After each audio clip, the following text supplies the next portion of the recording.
네, 오늘 우리는 요한복음의 말씀을 함께 보았습니다. 예수님께서 재판을 받는 그런 이야기가 오늘 우리가 읽은 내용입니다. 오늘 예수님께서는 이 재판의 자리에서 예수님, 당신이 바로 왕이라고 하는 그런 선언을 하셨습니다. 재판의 자리에서 예수님께서 하신 그 말씀은 다른 어떤 장소에서 하신 말씀보다 훨씬 무겁습니다.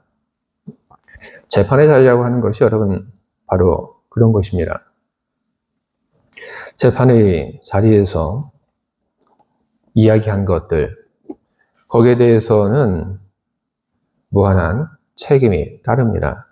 그래서 다른 어떤 자리에서 이야기한 것보다 재판의 그 자리에서 이야기한 것, 그것이 오늘 우리에게 참 중요한 의미를 갖고 있습니다.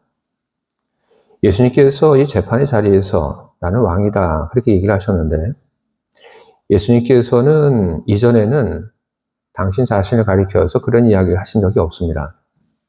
그럼 도대체 예수님을 고발한 사람은 어떻게 알고 예수님이 왕이란 이야기를 했던 걸까요? 그리고 빌라도는 도대체 무슨 이야기를 들었고 뭘 알았기 때문에 예수님을 두고 네가 왕이냐 그렇게 질문을 했던 걸까요? 그것은 예수님께서 스스로 나는 왕이라고 하는 그런 이야기를 이전에 하신 적이 없지만 예수님을 추종하던 그런 무리들이 바로 그런 이야기를 했기 때문에 그런 것입니다. 우리가 아는 예루살렘 입성의 이야기. 그때 예수님께서 예루살렘 성으로 들어오시는 것을 보았던 많은 사람들이 예수님께서 예루살렘으로 들어가시는 것을 기뻐하시면서 이야기를 해서 바로 이스라엘의 왕이라고, 호산나 찬송하려다 주의 이름으로 오시느니 곧 이스라엘의 왕이요. 이렇듯 많은 사람들이 예수님을 두고 이스라엘의 왕이라고 이렇게 이야기를 했습니다. 그래서 예수님 스스로는 내가 이스라엘의 왕이다 그런 얘기를 한 적이 없지만 사람들은 다 예수님께서 이스라엘 왕인 줄 알고 있었던 것입니다.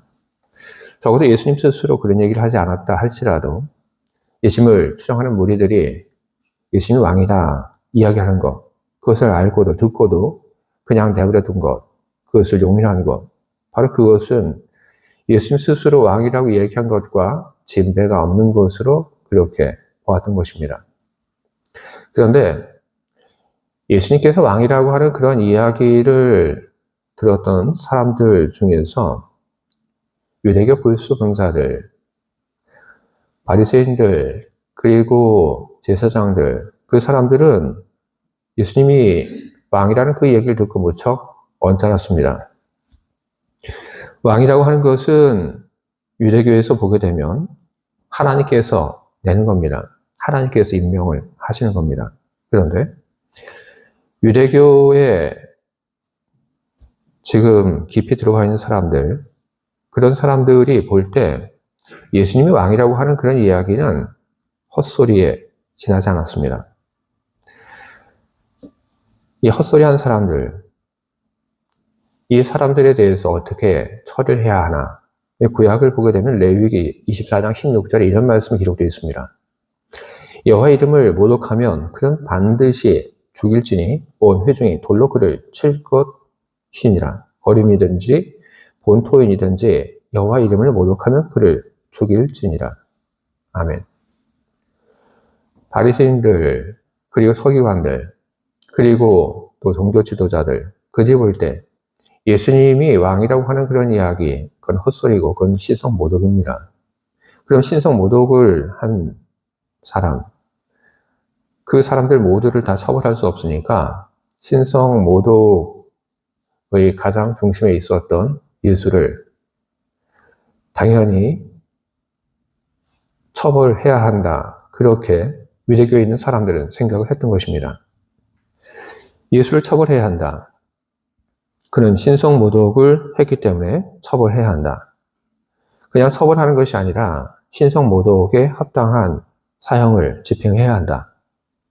그런데 유대교의 그런 종교법으로는 그 당시에 처형이라고 하는 것을 선고할 수도 없었고 집행할 수도 없었습니다.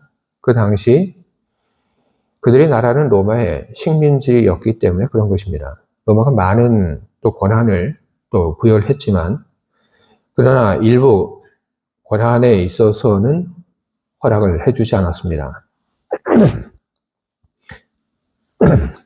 그렇기 때문에 이 유대교의 그 자체의 그 종교법을 가지고는 예수를 사형으로 내몰 수가 없었던 것입니다. 그래서 공의를 합니다. 어떻게 하면 신성모독을 한 저 예수를 처벌할까? 어떻게 하면 죽일 수 있을까? 그런 공의를 한 사람들이 로마법에 걸기로 합니다.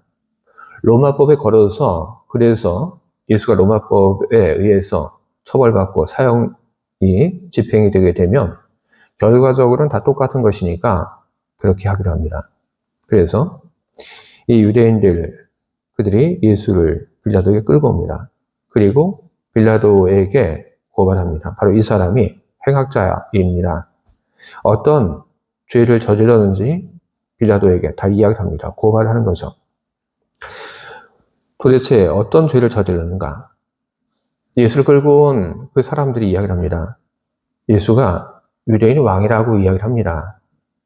빌라도의 입장에서는 그 말을 그냥 흘려드릴 수는 없었습니다. 왜냐하면 자기가 통치하고 있는 그 지역에 유대인이 왕이라고 하는 이가 나타났기 때문에 그것을 그냥 흘러 들을 수는 없었습니다. 빌라도는 사실 사람들이 와서 이야기를 하는 예수에 대한 그 고발의 내용을 믿지는 않았습니다.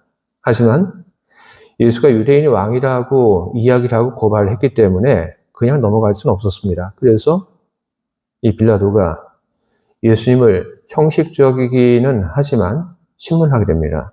피의자 신문인 거죠. 당신이 유대인의 왕 맞습니까? 이렇게 신문합니다.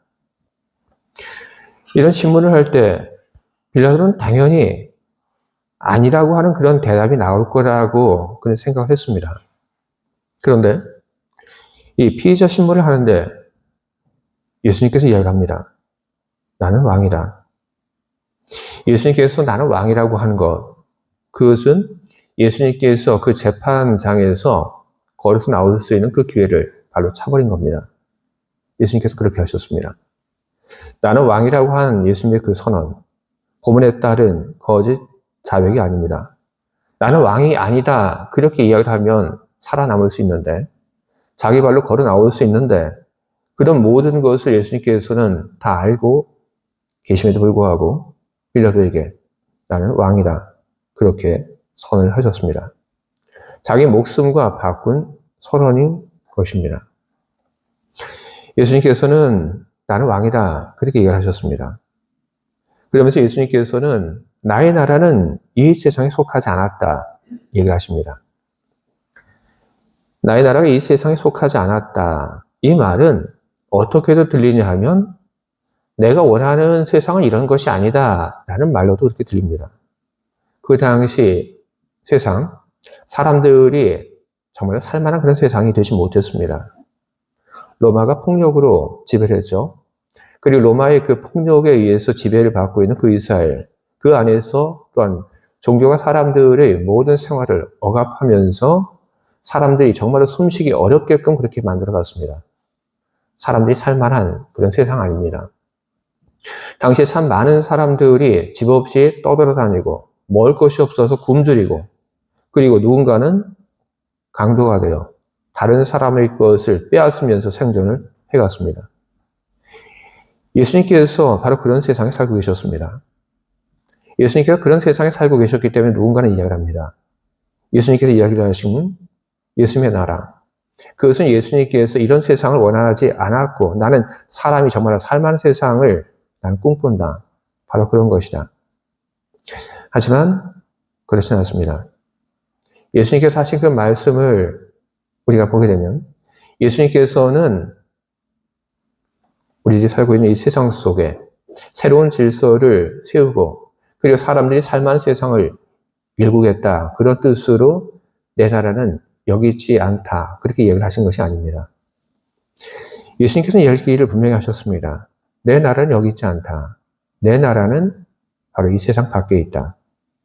나는 이 세상 밖에 있는 나라의 임금이고, 그리고 나는 이 세상에 바로 진리를 증언하기 위하여 나는 왔다. 예수님께서 그렇게 선을 하셨습니다. 이 세상이 아닌 이 세상 밖의 임금 예수께서 이 세상의 진리를 증언하기 위하여 오셨습니다. 도대체 진리라고 하는 건 뭘까요? 우리가 지금 보고 있는 이 요한복음만 하더라도 진리에 대해서 많은 언급이 나옵니다. 진리는 이것이다 하는 얘기가 나오죠. 요한복음 14장 6절을 보게 되면 진리에 대한 이야기가 거기도 나옵니다. 내가 곧 길이요 진리요 생명이라. 예수님께서 하신 말씀입니다. 요한복음 14장 6절에서 예수님 당신 자신을 가리켜서 진리라고 말씀하셨습니다. 그런데 요한복음 17장 17절을 보게 되면 진리에 대한 또 다른 언급이 나옵니다. 이렇게 기록되어 있습니다. 그들 진리로 거룩하게 하옵소서. 아버지 말씀은 진리이니이다. 아멘. 진리가 꼭 하나이어야 하는 것은 아닙니다. 이것도 진리일 수가 있고 저것도 진리가 될 수 있습니다. 하지만 예수님께서 요한복음 14장에서 이야기하신 그 진리, 그리고 요한복음 17장 17절에서 말씀하신 그 진리, 그것은 따로따로가 아닙니다. 예수님께서 말씀하신 진리라고 하는 것은 무엇인가? 그것은 바로 복음, 바로 그것이 진리인 것입니다. 복음 안에 담겨져 있는 메시지, 그리고 그 사건들이 바로 진리인 것입니다. 그렇기 때문에 내가 너희를 사랑한다고 하는 그 하나님 말씀, 그 역시 진리이고, 복음 사건을 위하여 이 세상에 오신 예수님, 그리고 그분께서 복음 사건을 위해서 일하셨다고 하는 것, 바로 그 역시 진리라고 이야기를 할 수가 있는 것입니다. 예수님의 사역만, 그리고 내가 너희를 사랑한다, 그래서 너희를 구원하겠다고 하는 그 예수님의 말씀만 그 복음 안에 있는 그런 진리냐 하면 그렇지는 않습니다. 그 복음 안에 담겨져 있는 또 다른 내용도 있습니다. 무엇이냐 하면 이 세상의 운명에 대한 것입니다. 이 세상은 하나님의 심판을 받는다. 바로 그것이 복음이 가지고 있는 팩트 가운데 하나입니다. 예수님께서는 바로 그와 같은 진리를 알려주기 위하여 이 세상에 오신 것입니다. 이 세상의 운명을 전하고, 그리고 이 세상으로부터 벗어나게 하기 위하여, 멸망하는 이 세상에서 살아가는 사람들을 탈출시키기 위하여 새로운 신분과 그리고 그 기회를 주기 위하여 오신 것입니다. 사람들은 예수님의 그 메시지를 듣고 이 세상의 운명이 어떻게 될 것이라고 하는 것을 알고, 그리고 예수님께서 주신 그 기회를 잡을 수 있습니다. 하나님 나라의 그런 신분, 국적, 시민권, 그것을 받고, 그리고 멸망의 그 운명을 가지고 있는 이 세상으로부터 벗어나는 선택을 사람들은 할 수 있게 된 것입니다.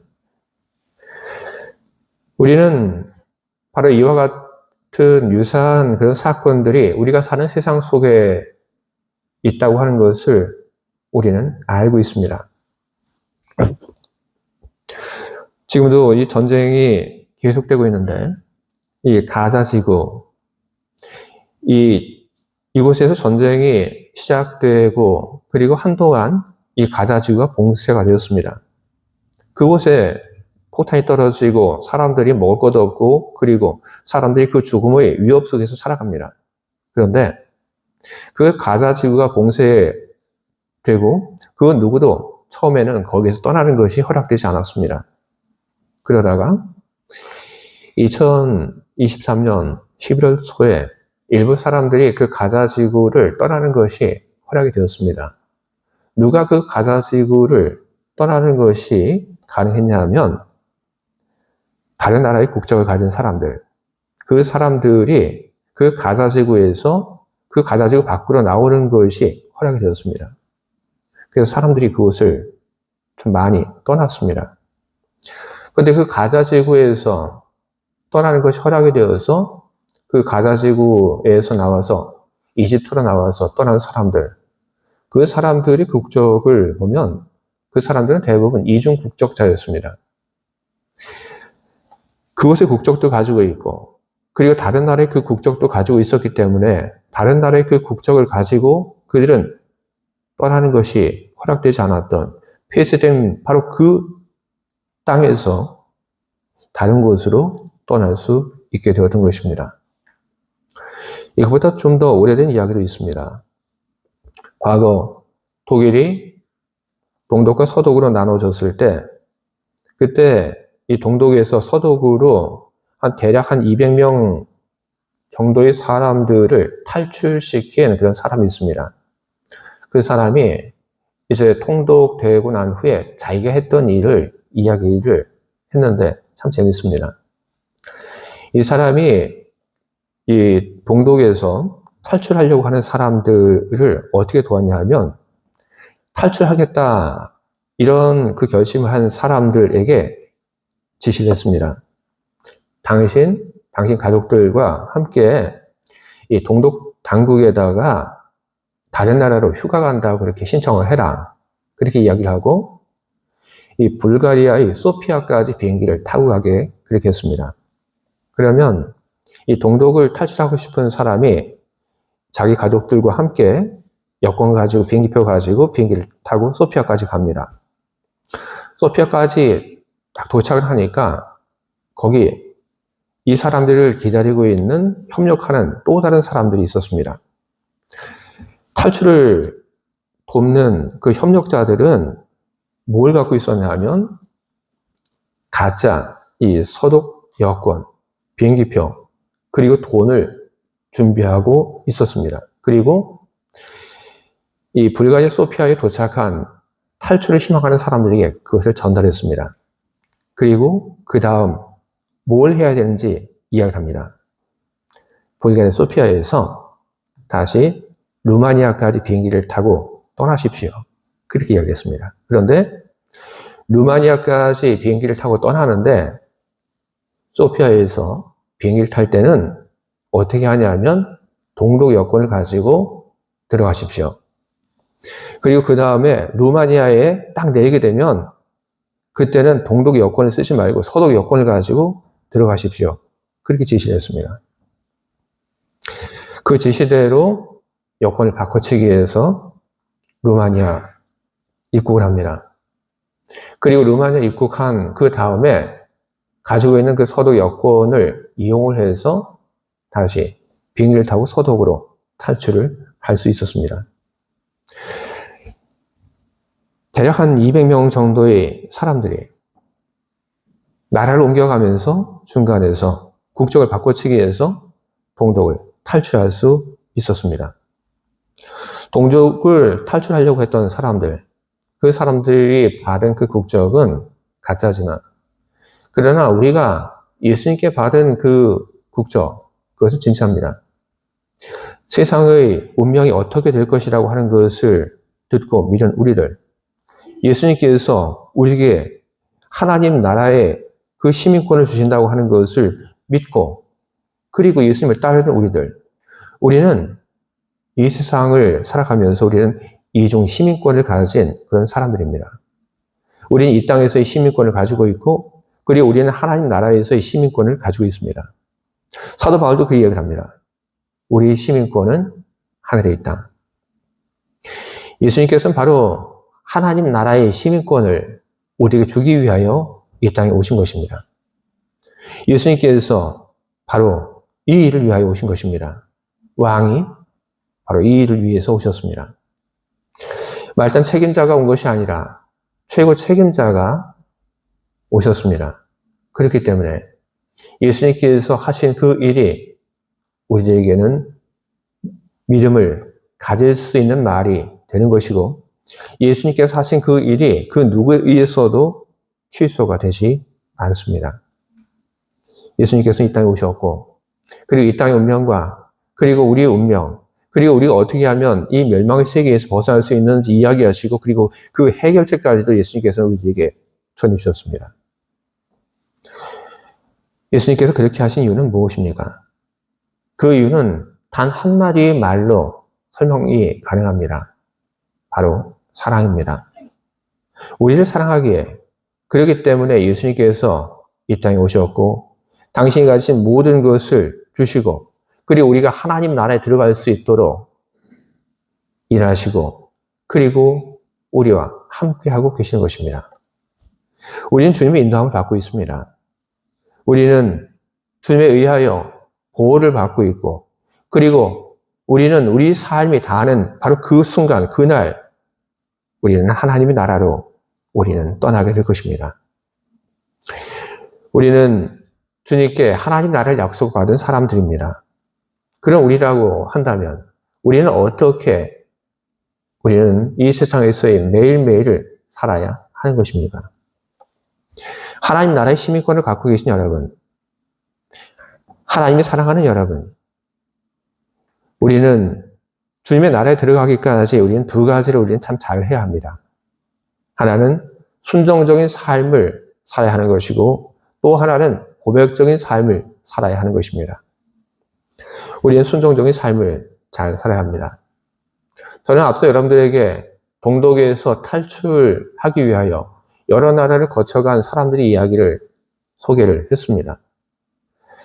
동독을 탈출하기 위해서 비행기를 바꿔 타고 이곳저곳으로 돌아다녔던 그 사람들이 지시한 그 이야기를 지키지 않았다고 한다면 어떤 결과를 그들은 맞이하게 되었을까요? 그들은 탈출하지 못했을 것입니다.